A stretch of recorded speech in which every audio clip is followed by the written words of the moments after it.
Continuing with our examples, we are going to look at our next one, which says 8n is greater than or equal to 7n minus 3. I'm going to try to isolate the n on the left-hand side by subtracting 7n on both sides. So on the right-hand side, that 7n cancels out.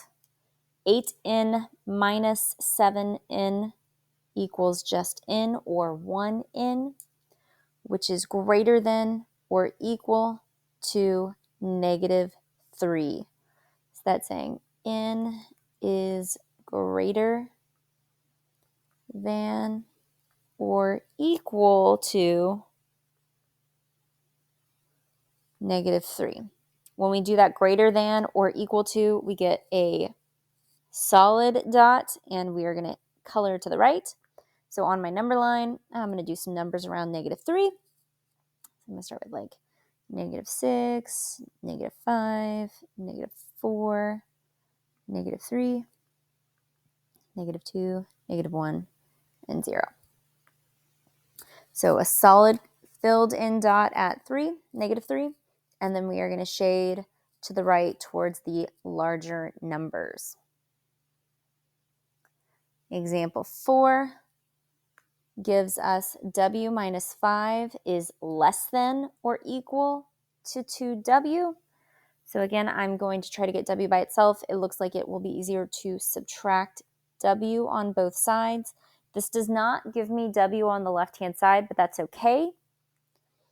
So we have negative 5 is less than or equal to 2w minus 1w, just leaves us with w. So we can do negative 5 is less than or equal to w, or if you flip the whole thing over, you can do w is greater than or equal to negative 5. And so we are going to pop some numbers on here: negative 4, negative 3, negative 6, negative 7. And since it is an inequality that has the line underneath, that means we get a filled in dot. W is going to be larger than negative 5, so we're going to go to the right.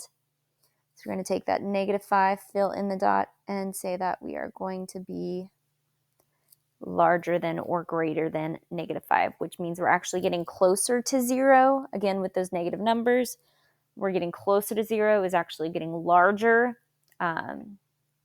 So be careful that even though negative 7, the 7 is larger than 5, because it's a negative, it's actually smaller than 5.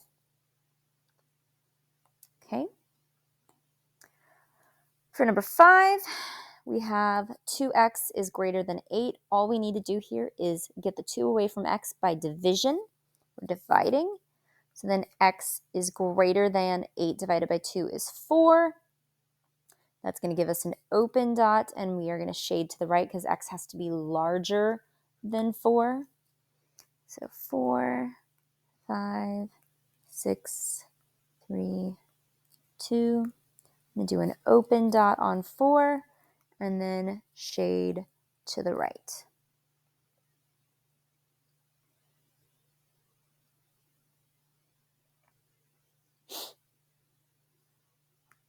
Then we have example 6. So example 6 has division happening. It says y over 4, or y divided by 4, is less than or equal to negative 3. So we have to remember, in order to undo division, we need to multiply. We are going to multiply by the number in the bottom, or the denominator. So I'm going to multiply both sides by 4. Both sides by 4. So when we multiply by 4 on the left-hand side, the 4 on the bottom and the 4 on the top cancel out, and we're just left with y. And then we have less than or equal to negative 3 times 4 gives us negative 12. So y is less than or equal to negative 12. Oops. That less than or equal to gives us a filled in dot, and y is saying it is smaller than negative 12, so we are going to go to the left. Negative 12, getting larger, negative 11, negative 10, getting smaller, negative 13, negative 14. The dogs are seeing their reflection in the windows and barking at them. So we're going to fill in the dot at -12 and then shade to the left.